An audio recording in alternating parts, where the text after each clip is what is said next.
I've taken a week-long break from work. Today is my 5th day off. I took this week to focus on my mental health. I've been on a new medicine to treat my depression for about 3 weeks now, and I feel like my body is finally adjusting to it. I do believe it's starting to help, and I'm so thankful that I went in and took care of that. I feel like I'm starting to get my normal life back. I'm starting to enjoy the things that I've always enjoyed. I'm feeling so much better. I seem to be able to detach more easily from the triggers that are making me anxious. And I feel I can more easily stay focused on the moment, the here and now in my own space, rather than focusing on somebody else's space. I can more easily redirect my thoughts to my present, my space, where I'm safe and loved, where I'm whole and seen and valued. I'm feeling much better, actually, even after just 3 weeks. And I'm so thankful for that. I'm starting to enjoy the things I used to enjoy, starting to enjoy them more. Instead of coming into my shop to hide and to immerse myself in my work in order to forget things, I seem to come in here with a different perspective, like I used to, where I come in here to create rather than get away. Mother's Day was a little hard for me. I have a really complicated relationship with my 33-year-old son, and I was really nervous about how this Mother's Day was going to feel. Not only that, but I lost my mother years ago, and I really miss her presence. Frankly, I like my dumped right here. I'll do that for you secretly. I'd have to think about it. I don't want to pay them to put it in there with them because why? Right. But I'm serious. Right. I would do that for you. I almost wouldn't mind being sprinkled right here by them. No one will know. Especially now when I'm struggling with motherhood, and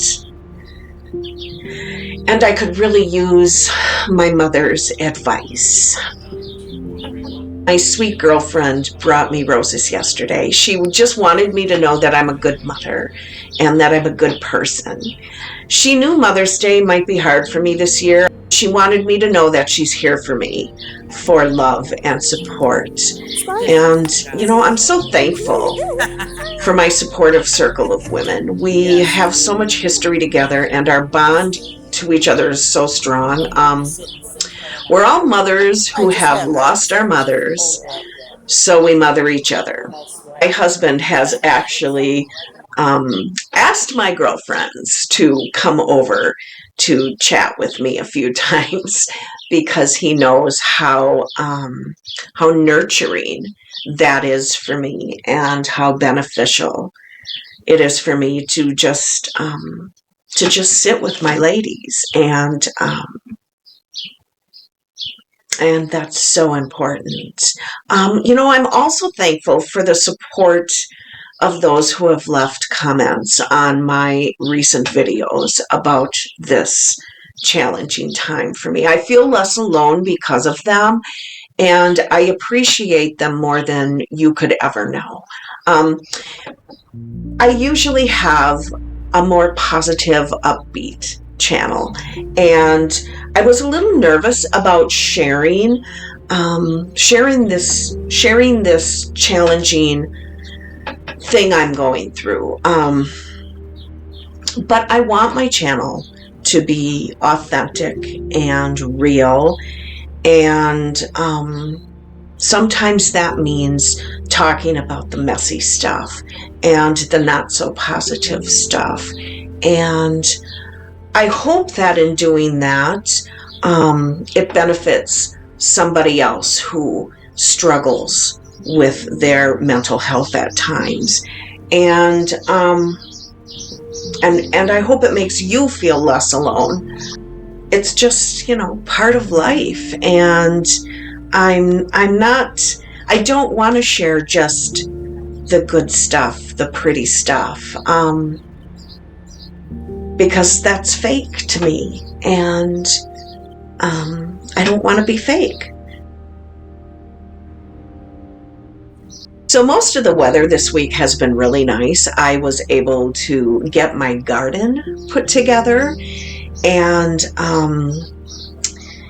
do some of the yard work. I kind of consider gardening part of my self-care. I enjoy it so much. It's fun this year to have my husband doing the gardening You're with my me. new gardener. I've always done it alone, and I don't know how I've done it all by myself on top of everything else. I love that my husband is retired, and he's so good at being a husband and helping me with all these things so that I can have more time for me. I got my deck all ready for the summer, and the weather is so nice. I can spend time out on my deck in the morning.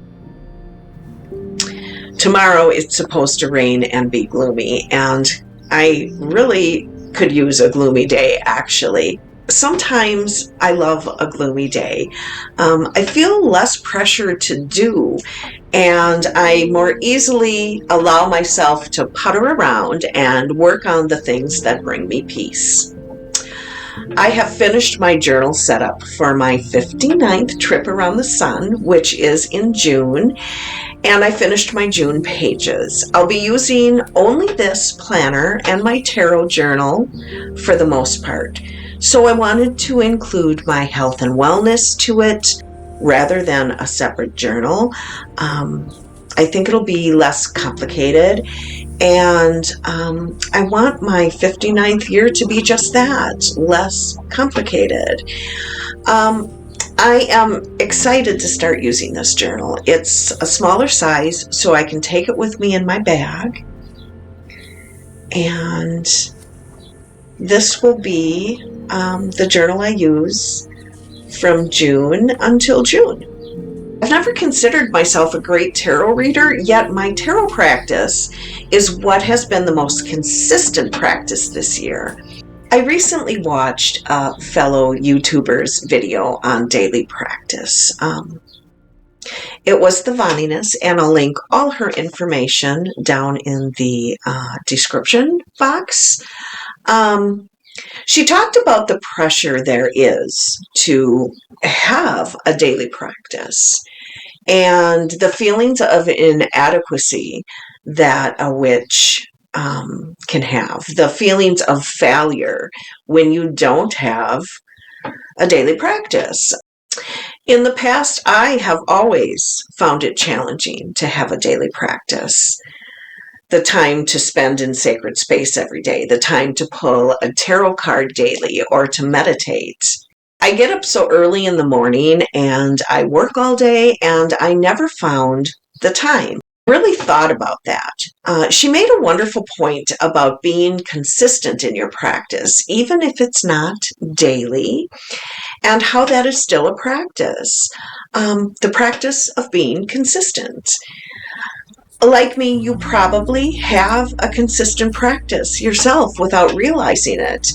I got this tarot journal at the beginning of the year. I wondered how I could stay consistent in my tarot practice. I've tried to do it before, and I knew that pulling a card and journaling on it would be so difficult to do every day. I used to go a few days where I'd pull a card, and then there were days where I just didn't have the time. And then I'd go for a week where I kind of just forgot about it. So how did I think I could succeed at having a daily tarot practice?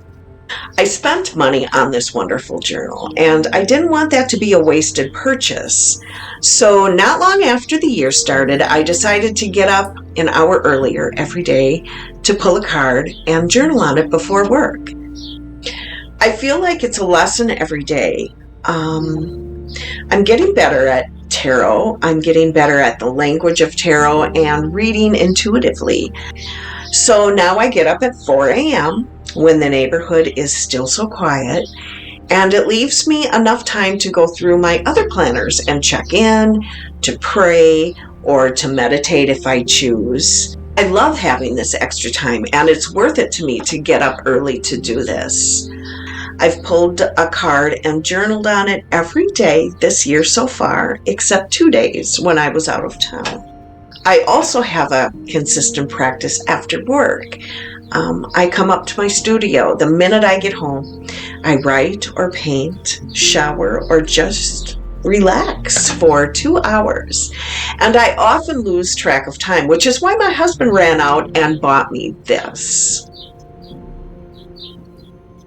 Now I'll know when it's time to go downstairs and spend time with my husband. Perfect, thank you. So my practice is allowing me time to be. What I do with that time can look differently every day, but I'm consistent at allowing myself time. I wish I wouldn't have beaten myself up about having a daily practice for so long, because my practice has always been consistent, and that's enough. I have been working on some painting. I'm working on this piece for my husband. Art has such healing powers, and it is very often a meditation. It is magic in the sense that it takes me to another place. It's just me and my art. You may have seen this in previous videos because it's always hung on my wall. We are painting my husband's room, and we wanted to keep this for his wall, but the colors are just bad. Oranges and yellows do not go with the gray he has chosen. So I'm changing the colors on it, and it's a little harder than I thought it would be, and I do believe this is going to take me a while. He has had this piece of art for half his life. It's a print on canvas from the 70s. It's got a lot of details, but it's interesting to see the change happen before my eyes. It looks familiar, but at the same time, so different. Kind of like what I've seen every time I've looked in the mirror for the past few months. Familiar, but different. Me, but not the me I've known. And I'm working really hard on becoming myself again, trying to uncomplicate the complicated life just a little bit. And as always, striving for happiness. Just close your eyes and let them rest. I know it's hard to fall asleep, but do your best. 'Cause there's a place that I go to when I want to hide from all the shades of blue. 'Cause at times I think of leaving, my mind takes me back to fall, when the snow begins to sing goodnight to warm. But I will never leave your side. You're the reason to all my pride. Never wither and runs dry, and your roses are my guides. Goodbye, my friend, our love remains, but not this way. I'm in your garden as a day. Just feel the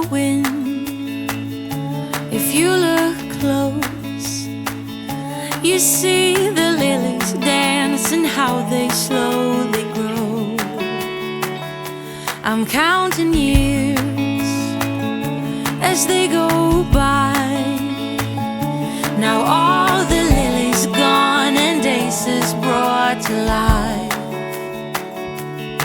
'Cause at times